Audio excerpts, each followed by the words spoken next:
Well, thank you very much for inviting me to come here today. This is the first time I've ever addressed a Gresham's audience, and I hope it won't be the last.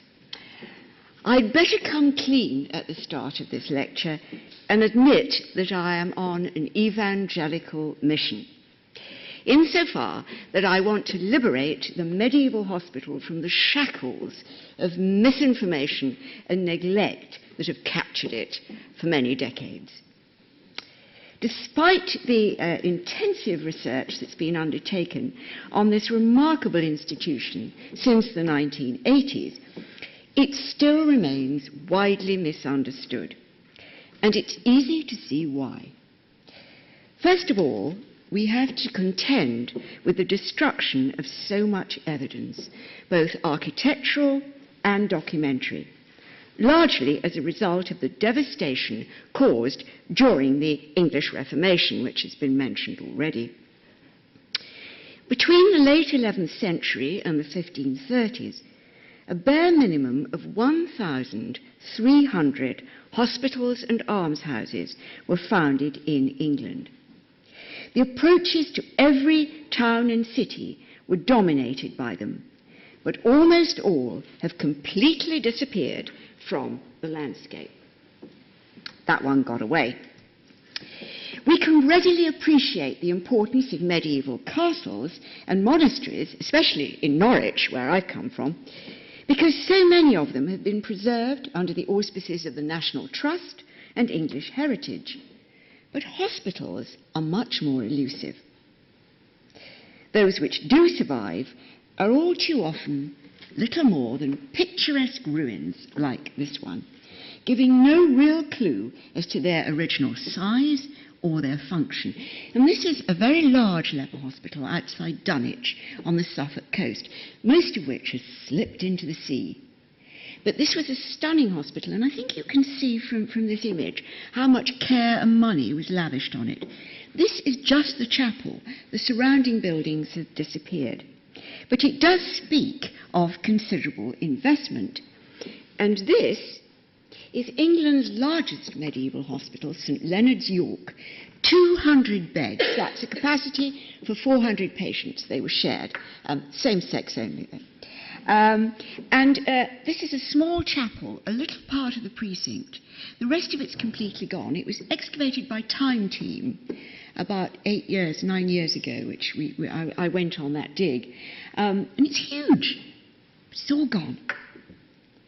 The sheer scale of what has been lost, notably here in London, is striking. Not one single stone of the 180-bed hospital of St Mary, Bishopsgate, near what's now Liverpool Street Station, remains standing today. Yet in the early 16th century, people entering or leaving the city from the north would have marvelled at this truly imposing building. A monastery. And this is an artist's reconstruction from an excavation conducted by the Museum of London. Nor is it only the fabric of hospitals that has vanished. As you can see from this image, the larger English hospitals were indistinguishable from monasteries, and indeed they generally followed a religious rule. This was an Augustinian house run by the Augustine canons as a monastery, and you can see from the huge size of the church, this is the infirmary. Yeah. And as a result of them being monastic, they were, of course, dissolved and often demolished in the 1530s, when Henry VIII was busy confiscating ecclesiastical property and pocketing the profits. So great was the loss of books and archives during the Reformation that we're now left with only a minute fraction of the evidence once available. This gives us a taste. This is a magnificent cartulary, or book of deeds, from St Bartholomew's Hospital in London. The rest of this library, which cost a fortune to build up, and had Bibles worth £20, that's the salary of a gentleman, the annual income of a gentleman, were destroyed. They were taken away in wheelbarrows and just ripped up. John Aubrey, the antiquary, speaks in his boyhood of fragments of paper like butterflies. That was all that was left. This is all that remains of the cartulary of St Mary's Leper Hospital, Exeter. The pages relating to the land purchased by an asset stripper were ripped out, and the pages round it are the music books, which were ripped up and used as bindings. The hospital which I have written about in Norwich, St Giles's, Norwich, here, the service books from the 15th century hospital were torn up and used to act as bindings for the deeds and the accounts once the city took it over, like this. And in this account, which dates from 1550, is the payment for mallets to knock out stained glass and destroy the images in the hospital. So you get a hint of what was lost. And this archive, this medieval archive, now has UNESCO status, like Magna Carta. The task faced by historians like me in attempting to understand the structure, life and organisation of these institutions, let alone the minutiae of patient care, can therefore be enormously difficult. But it's not the only problem. Until recently, writing on the topic has been characterised by what best be described as an anachronistic approach on the part of historians, whose idea of the hospital has been posited on the post-Nightingale model. Because medieval hospitals were primarily religious institutions, whose form and function were very different from what we today might expect in the way of institutional care, our knee-jerk reaction is to dismiss them as backward or superstitious. For example, this is the equivalent of A&E in the early 16th century, confession and the last rites. Confession before admission was mandatory after 1215, when it was compulsory to be confessed before you were treated. The idea being that disease causes sin, so you can't treat a sin. Sin causes disease, so you can't treat a body that is sick until you've got away the cause. And, of course, we need to accept that these institutions privilege the health of the soul over that of the body. English medieval hospitals, in particular, have come in for a striking degree of condescension, since, unlike the larger continental institutions, they did not employ the services of trained physicians, surgeons, and apothecaries. A continental late medieval hospital would have had here in the front, in those rather gorgeous fur-trimmed robes, the physician with the urine sample. Here is the apothecary, and here is the master surgeon with his enema bag. And then you've got the journeyman treating fractured skull and seeing to an amputation. And this would not have been a scene you would have found in England. But by the 14th century, for example, Santa Maria Nuova in Florence, Europe's most famous hospital, boasted an impressive roster of 3 resident junior housemen, 6 senior physicians who visited daily, and a number of surgeons, including a specialist ophthalmologist and a pharmacist.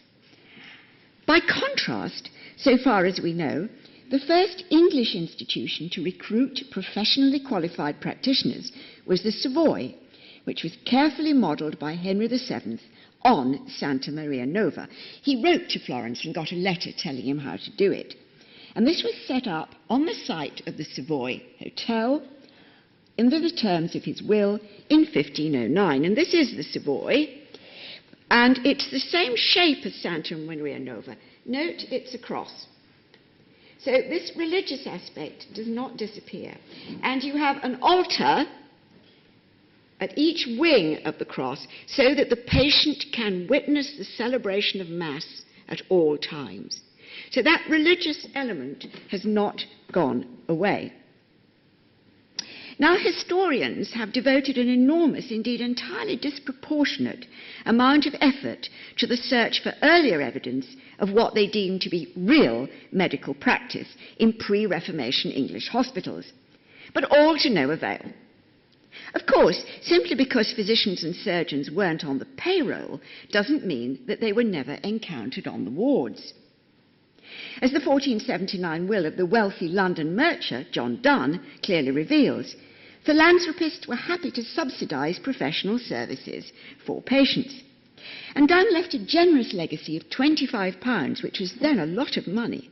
So the surgeon, Thomas Thornton, could, and I quote, continue in his daily business and comfort of the poor, sore and sick people, lacking help and money, to pay for their leechcraft in London and the suburbs of the same, in particular in the hospitals of St. Mary, St. Bartholomew, and St. Thomas, and in other places wherever people shall have need. And he is thus to continue for the space of 5 years after I die. But should we really be concentrating all our energies on hunting out scraps of information like this, simply because they resonate with our ideas about what constitutes proper treatment? If we're to understand how medieval hospitals really functioned, we have to recognise that care can take many forms and should be assessed in the context of the social and the spiritual needs of the time, rather than by the standards of our own highly medicalised and technologically advanced society. For a start, it's important to stress that hospitals were generally founded for the care of the sick poor, rather than the rich, who would have been treated at home. Only the wealthy could afford the services of a university-trained physician or surgeon.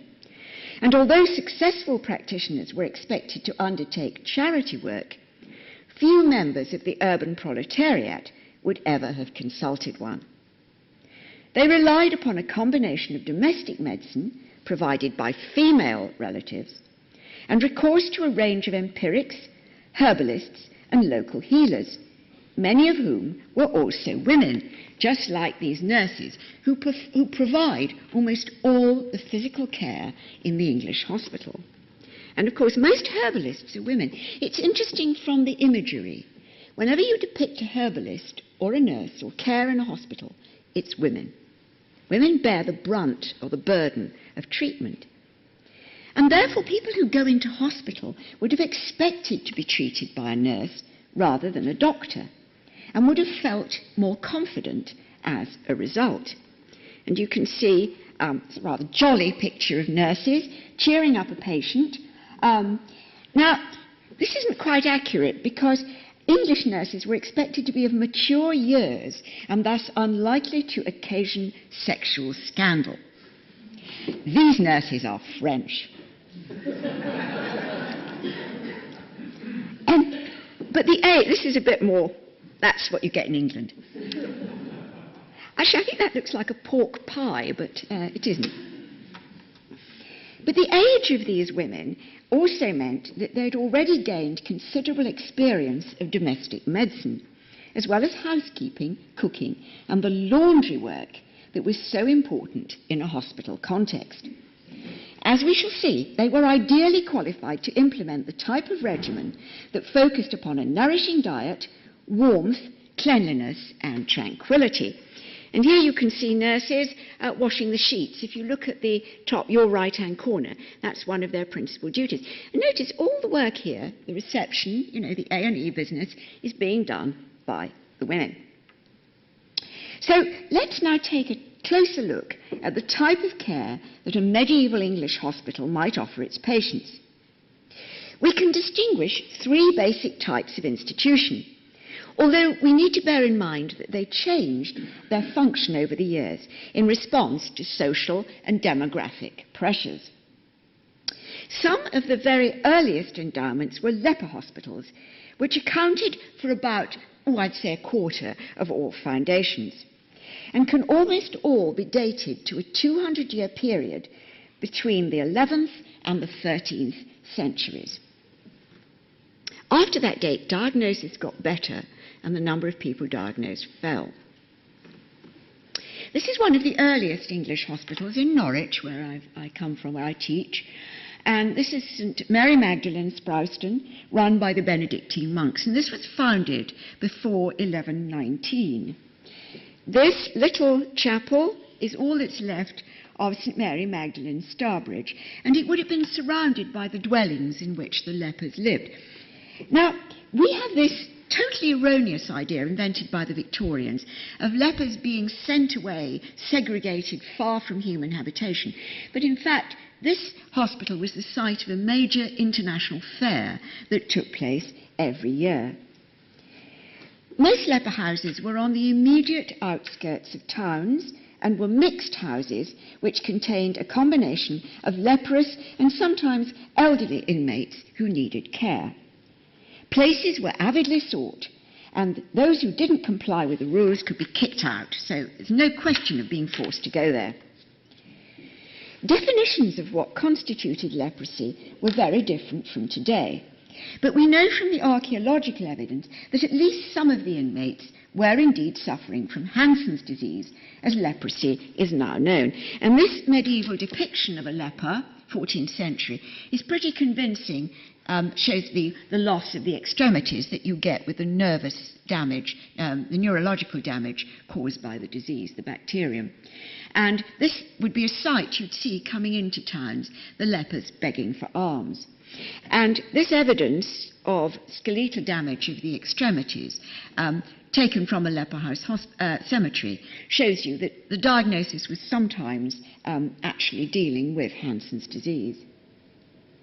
The onus, as a result, was on the provision of long-term support for the chronic sick, who might initially be mobile enough to undertake light gardening, animal husbandry, or horticultural work, but would eventually need intensive nursing as their condition deteriorated.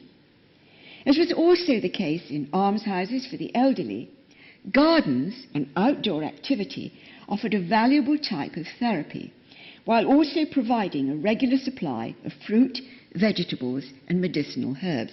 And gardening is recognised in the medieval regimen as being very good for you. The larger leprosaria, such as that with 65 beds, founded by Bishop Le Puiset at Sherborne in County Durham, placed great emphasis upon cleanliness as well as the provision of fresh, nourishing food appropriate for those suffering from the nasal and maxillary damage characteristic of advanced leprosy. 2 women were specifically engaged to wash the patients' heads and bodies every week, their clothes twice a week, and their utensils every day. Linen underclothes and special footwear provided vital protection for those with ulcerated skin and damaged extremities, as you're inevitably going to have when the disease is so advanced. Most of all, though, victims of this devastating disease needed spiritual solace. The assumption that lepers were undergoing their purgatory on earth and would, as a result, ascend directly to heaven if they accepted their fate with humility, was reinforced in reassuring sermons and iconography that identified their sufferings with Christ. Now, most of this has been lost, so I'm using a German example. And the lepers would be surrounded with this kind of image, where Christ is saying, look, I've gone through my passion, and you go through yours, and I will take you through it. And it's not for nothing that Christ is known as Christus quasi leprosus, Christ as leper. Now, the second type of institution might best be described as the common or open ward general hospital, which accommodated a wide variety of short-stay patients. Some were dying, some were suffering from acute diseases, some were malnourished and exhausted and simply needed a few square meals, while others were transient paupers or pilgrims who just wanted a bed overnight rather than sleeping in a hedge. In some instances, where it was possible to provide separate facilities away from the main infirmary, pregnant women were also given help and shelter. And in the case of death in labour, which was made very eloquently clear to us in the introduction, the children were cared for. This is the case at St Bartholomew's, for example, here in London, and St Thomas's in Southwark. About 150 of these common hospitals were founded on the outskirts of English towns and cities, or on the major pilgrimage routes across country. They ranged in size from the great houses of York and London, which are the kind of Bentleys or Daimlers or Rolls-Royces, with over 100 beds, to the sort of mid-range Ford Popular provincial hospitals like St Giles's in Norwich, which I mentioned earlier, and this had 30 beds. Again, you can see it's monastic in design. But they also included quite small and very basic establishments, such as one of my real favourites. This is St James's Horning on the Norfolk Broads. And it's completely isolated now. It's a woodshed. But in the Middle Ages, of course, it was on the main pilgrimage route between Walsingham and Bury St Edmunds. So through summer, the roads were packed with these pilgrims going for healing cures. And they needed somewhere to rest their weary, weary heads. Lastly, and most numerous, the third type of foundation constituted a response to the now familiar problem of an ageing population. The onset of regular outbreaks of plague from 1348 onwards had a dramatic impact on standards of living, since there was now far more food and better housing to go around, better drains, better privies. As a result, those who survived the pestilence lived far longer, but were at the same time often deprived of the sons and daughters who should have looked after them. The response, apparent at all levels of society, was to found the late medieval equivalent of the care home, where elderly and disabled men and women were provided with sheltered accommodation and basic nursing. And I'm tempted to make a comparison with Southern Cross here, but I think I'll leave that one. This has endured, by the way, and it wasn't sold to a private owner either. And this is Ford's Hospital in Coventry, which is rather a prodigy almshouse. Merchants like to set these up to sort of advertise their care and compassion, but they performed a really important social function. This is the inside, and you can see it's, given the way people may have lived before, it's quite comfortable for the old. You all know of Richard Whittington, 3 times Mayor of London. Some of you may recognise this image. This is from the foundation charter of his almshouse, and he's lying here on his deathbed. The physician is consulting his urine sample with no little confidence, but you can see the people here are the almsmen, the elderly gents, and they're all holding their rosaries, because in return for his kindness, they will pray for his immortal soul. And that's the deal. Now, standards of care in leprosaria, common hospitals and almshouses varied immensely from place to place. In theory, all but the poorest institutions adopted a holistic approach, whereby body and soul were deemed to be intimately and indissolubly linked. In other words, ancient Greek ideas about human physiology had been adapted and augmented to serve a specifically Christian agenda. Devised by the great Greek physician Galen, the regimen sanitatis, or regimen of health, stressed the fundamental importance of diet, the first instrument of medicine. It was the Greeks who told us you are what you eat, not Gillian McKeith. Environment and accidents of the soul, or the management of the psychological state of the patient, played a fundamental part in preserving and restoring health. And in an age before antibiotics, blood transfusion, effective anesthesia, and antisepsis, it was upon these 3 crucial elements of care that the medieval hospital concentrated its resources. As we've already seen in the case of leper houses, institutions aimed to provide food that was both nourishing and appropriate for the sick. Although medieval ideas about healthy diet differed from our own, the fare on offer, or theoretically on offer, would certainly have benefited those whose problems sprang from physical exhaustion and malnutrition. For example, this is just one final almshouse. This is William Wynard's almshouse in Exeter. All the major English cities were surrounded by almshouses like this. But moving on to this point I want to make now, this is skeletal evidence from a cemetery of St Mary Hospital, Bishopsgate, and it shows us evidence of acute anemia.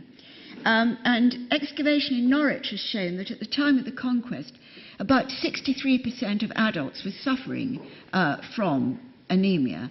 And this is, of course, made worse by the malaria that was endemic in England until throughout the Middle Ages, particularly serious for women, going to really shorten their lifespan, particularly if they're giving birth. And we also find evidence of hyperplasia. And you can see, I hope, the ridges on the teeth here. And that shows an acute, debilitating lack of calcium in childhood when the teeth are developing. And so you see these people are malnourished. And therefore, when epidemics hit, whereas you or I might survive, with little distress, something like influenza will polish these people off because their health is so poor. Their resistance so poor. Now, at St Giles's, Norwich, which was founded in 1249, during a very serious period of population density and poverty, the patients drank home-brewed ale, ate fresh bread, cheese and eggs produced on the premises. The hospital's pigs provided bacon for the thick soup or savoury pottage, which is made also with oats, that was a staple of the lower-class English diet, supplemented by liberal supplies of herring and salt fish from the coast, which of course is omega-3. Fruit came from the orchards in the precinct, milk from the cows in the meadows, and herbs and vegetables from the gardens. This is the hospital. Cooked food was distributed every day at the gates to poor people in the neighbourhood. So they would queue up here, and they'd form an orderly queue back to the bridge. And as a compassionate touch, and I love this, the founder, who is Bishop of Norwich, allowed them to eat their meals by the fire in winter. And anyone who's survived an East Anglian winter will know how kind that was. I always think of Walter Suffield when I'm trudging to work, and there's this wind coming from the steps. The provision of a suitable environment mattered greatly. The lofty infirmaries that constituted such a notable feature of the medieval hospital were specifically designed to encourage the circulation of air, and thus to prevent a build-up of the miasmas, or corrupt atmosphere, or disagreeable smells, that people believed spread disease. And they believed this until the Victorian period. And notice that the infirmary, which is this part, is 2 stories high. It's also next to the bell tower, which may not have been so good, but you've got this huge amount of space for the air to circulate. For the same reason, considerable attention was paid to sweeping clean the wards, and the medieval accounts record buying brooms, washing sheets, and in some cases the clothes that the patients arrived in. The Savoy had a delousing oven. Several hospitals, including this one, boasted a pipe water supply as well as effective drainage systems to flush away waste. And piped water was introduced here in 1272. Good food, warmth, cleanliness, security and comfort would of course have diminished the anxiety that the ancient Greeks and their medieval successors believed caused many types of illness. But for a medieval Christian, the most potent means of tackling the problem was, of course, spiritual, and came from the religious environment in which the patients lived, beginning, as we've seen, with confession. And this is, of course, a church. And as the patients lie in bed, here, they look straight down into the main body of the chancel and the high altar. And there are side altars throughout the building. So you're never more than a few yards from the celebration of Mass. This is the Hôtel Dieu in Paris in the early 16th century, dominated by the altar and the crucifix with an image of Christ.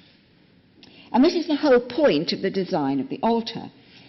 And, of course, the Mass, particularly, is a potent source of physical as well as spiritual health. Christ is not only quasi-leprosus, he's also Christus medicus, Christ the physician. For the dying to expire in such a sacred environment, having received the last rites, as one of the patients is doing here, was deemed a privilege, since it would dispatch the soul rapidly through the fires of purgatory.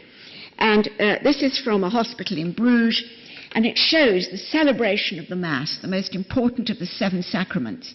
And one of the nurses is kneeling before the altar. And if you were the patients, you would see this, the elevation of the host, which is believed to heal the body as well as the soul. The host, of course, contains the body of Christ, as they're taught.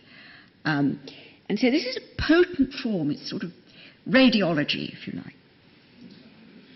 And the Mass, the religious environment, would actually rescue your soul from the fires of purgatory very, very quickly. You wouldn't have to endure all that purgation. Might even rescue you from hell. And this image shows souls of a doubtful health being rescued at the last minute from hell or from purgatory by the Mass and by prayer. Music also played a notable part in both ancient and medieval therapeutics. It was employed by physicians to moderate the pulse and to raise the spirits. All physicians in the Middle Ages studied music, of course, as part of their basic training, and was a constant feature of the larger hospitals.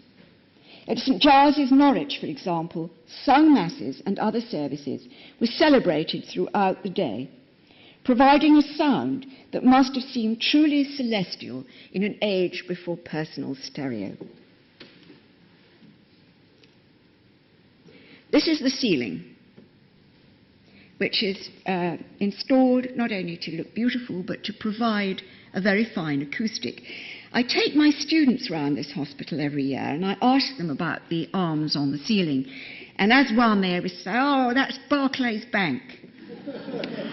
It's not Barclays Bank, it's Anne of Bohemia, the wife of Richard II, who paid for it. This is a word from our sponsor, because of course you have to pray for the people who help you. So you're saying prayers not just for yourself, but for the donor. And this is the one that got away. This is a rare survivor. It's the only illuminated processional to survive from a medieval hospital. It's one of the few in Europe. It was rescued at the Reformation by a recusant family. And this is the order of service at St. Giles's, and it takes you through all the services that the patients would have listened to. And those little donuts, you see, are the tonsured heads of the priests. And this is instructing them about the celebration and the music. And we know, because the accounts survive, that St. Giles's had a particularly fine choir. This is their music. When St. Giles was 700 years old in 1999, this service was sung for the first time since the Reformation in the hospital church. It's absolutely fantastic.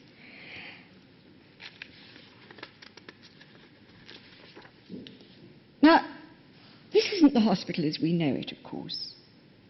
Indeed, few of us, I suspect, would relish ending our days in a care home where we were obliged to pray assiduously for the salvation of our benefactors, and might forfeit our meals if we fail to do so. I suppose the equivalent today would be praying for Andrew Lansley, but I'll leave that one. But we're not medieval people. And as I stressed at the start of my lecture, our task as people who are interested in history is to understand the ways in which they sought to ameliorate the lot of the sick and dying that was so eloquently conveyed to us at the start of this symposium.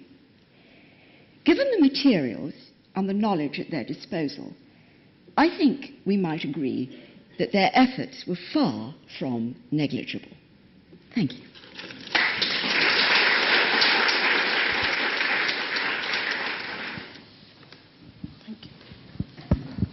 I'm very confused as to how people stopped cross-infection. when you have two people in a bed in hospital. When you go to the Church of St. Stephen, Walbrook, and you have the doctor there who attended the plague, and all his patients died, but he survived. How did people keep themselves free from infection? Thank you. That's a fascinating question, and it highlights, I think, the importance of getting inside the head of a medieval person rather than a modern person. Their idea of infection was completely different from our own. And by their own lights, they did this well, within the limits available. Because for them, disease is spread by miasma, which is corrupt air. So the idea is to get rid of corrupt air. And they did this in a variety of ways, most notably by keeping things as clean and as smell-free as possible. Now, you may say to me, well, lots of people died, didn't they? But there's an answer for that, because also their idea would be that if somebody is going to succumb, it may be that their own internal body system or humours are already so ill-balanced that they're going to be vulnerable anyway. So instead of thinking in terms of microbes or pathogens, we need to think, how did they envisage these ideas? So getting inside their heads, I think, is the first step to beginning to evaluate what they're doing at the time, rather than judging it by our own standards. That said, already by the 14th century, some ideas of nascent germ theory were beginning to surface. But the predominant idea is that of miasmatic or airborne stench. Does that answer your question? What's the other half? Well, the other half is that they may have thought that, but some people did not catch these diseases, even though they were two in a bed. And we know that now, so you can do everything spiritually, but there's still that infection that's going to go from one to the next. Yes, but their explanation for this would be that one person, their humoral balance was better, and therefore they were more resistant. This is the idea of the human body being made of air, water, fire, and air, or heat, moisture, dryness and cold. And medical physicians were very ingenious in their explanations. And so one of the ideas of the hospital is to rectify the humoral balance of the patient. I didn't really have time to discuss this today. Perhaps this is another seminar. But they're trying to get the patient back into a state of balance. Now, some patients would be more balanced than others, and the ones who are more balanced would be, according to their theory, the ones who survive. Also, of course, it may be that the one who died was naughty, and had committed various sins and was being punished. There's always that possibility too. But I think we need to try. It's very hard when we look at the Middle Ages. We need to try and free our minds of ideas about pathogens and try and go back and look at it at the way they interpret things. I think that is interesting because with the exception, I think, of the Black Death, the survival rate of outbreaks of plague is, there is a percentage, about 30% actually do survive, which means the next time it comes around, some of your population has a resistance. Smallpox, I think, is a classic example of this, which we see in the conquest of the Americas. A slave is brought into Mexico from Cuba, who's carrying it, but having had it, he doesn't fall prey to it himself, and the population of Mexico goes down like ninepins. And in fact, for service in the Americas, one of the criteria looked for both soldiers and sailors was had they had smallpox and survived it.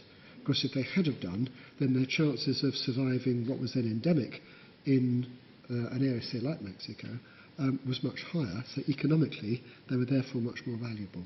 So I think we're perhaps also a little cautious about the idea that everybody died of everything. And I think your example of the tooth and the calcium deficiencies, I think I'm right in saying that the hospital, there's a cemetery, I think, down near Spitalfields. That's what it's from. Right. That the monks were far more robust So the coffins containing monks show much stronger skeletons than the people they're dealing with, because, as you said, the hospital is for the poor who are likely to be malnourished, whereas the monks at least are having themselves a fairly regular diet. So they're looking after the sick, but they're not necessarily falling prey as much as might be the case had they been from the same sort of socio-economic level, which would have suffered from malnutrition at an earlier age than might otherwise have been the case. Of course, a lot of them have type 2 diabetes and cancer, but, you know, that's the... Well, they died before it's yes, genetic. yes. Wendy, I hope this is a Bart's question. Not yet, no.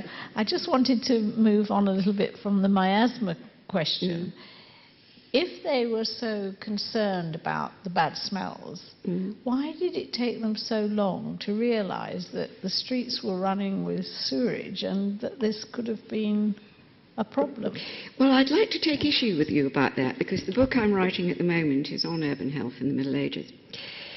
And many of our ideas about the squalor and filth of medieval cities, as Dan Snow's programme emphasised, comes from the Victorian period. It's very hard for the Victorians to imagine that society could have been worse before the Industrial Revolution. If you actually look at the London records, it's quite striking how many measures were introduced for the cleaning of the streets, removal of butcher's waste, all the sort of nuisances which we imagine. Now, I'm not saying they always worked, and there were some pretty bad nuisances, but if you actually look at them, most of them are on the periphery of the city. And the major areas like Cheapside were kept clean because it was a matter of respect as well. And so I think we need, as well as revising our idea of the medieval hospital, I told you I was an evangelist, didn't I? We need to revise our image of the medieval city. Now, don't just take my word for it, because archaeological evidence has shown, for example, in Southampton, after the introduction of weekly refuse carts in the 15th century. Weekly, not twice weekly. And they didn't come around saying, no, lad, I'm not taking the green bin this week. There's none of that.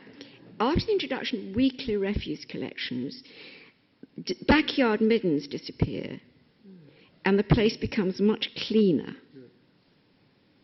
So I think this idea of people wading through squalor, which is, again, it's like ideas about leprosy. A lot of it is a Victorian construct.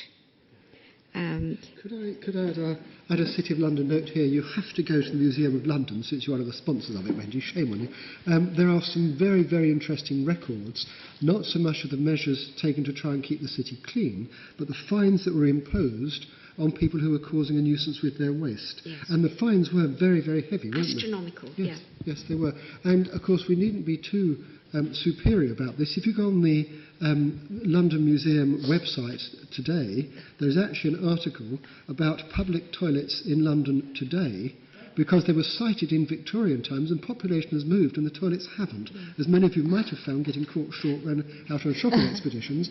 The whole question of public conveniences has been with us for a very long time, and don't let's suppose for one moment that we've got it resolved. If you think we have, go to Richmond upon Thames on a Sunday and try and find a place to go to the toilet. There's the challenge. And that's today, because in fact the council's done a deal with the local shops. They will pay an amount to the shop to keep the toilets clean so that non-customers can use them.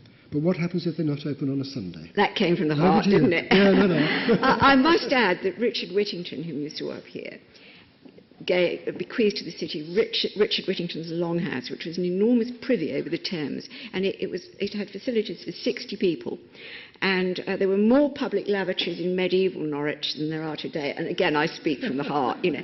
So, I do think before we get on to feeling a bit condescending about people in the Middle Ages, we need to remember they're every bit as bright and rational and sensible as we are. They just have less technology. Yeah. I think that's the... Have I converted you? Gentleman at the back, sir, if you had his hand up first, and the gentleman here. Lots of questions.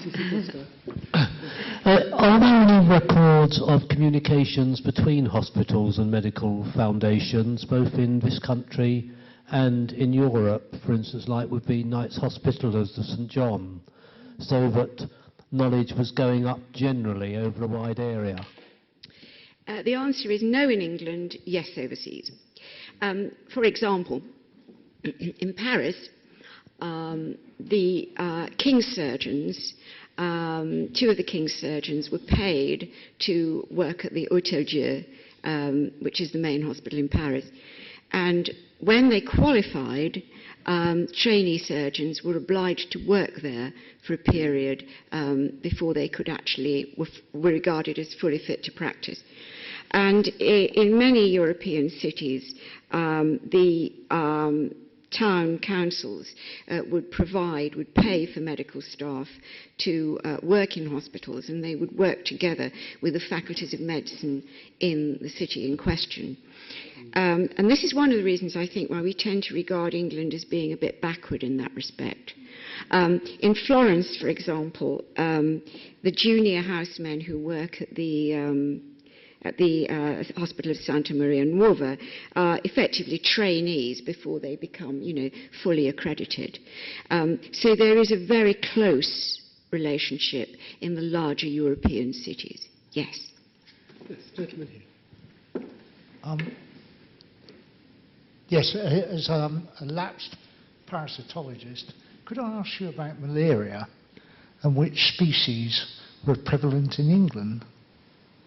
You mentioned malaria. Malaria, yes. Yeah. This is a subject on which I'm not an expert, but the book to read is by Mary Dobson, who is, and she has written a very full account of malaria in England up to the 19th century. But it is quite clear that a city like Norwich, which has low-lying river running through it, must have suffered very, very badly from it. And we know it was prevalent in England also in Anglo-Saxon times. But as to the specifics of this, you would have to look at Mary's work, which will provide you with chapter and verse.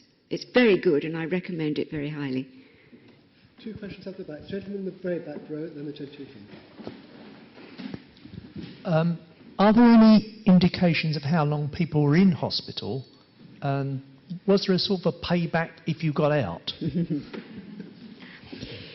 I wish I could say I know, because one of my close friends works on Santa Maria Nuova, and they have entry books and discharge books. And he knows exactly when people came in, the length of their stay, when they went out, and so on and so forth.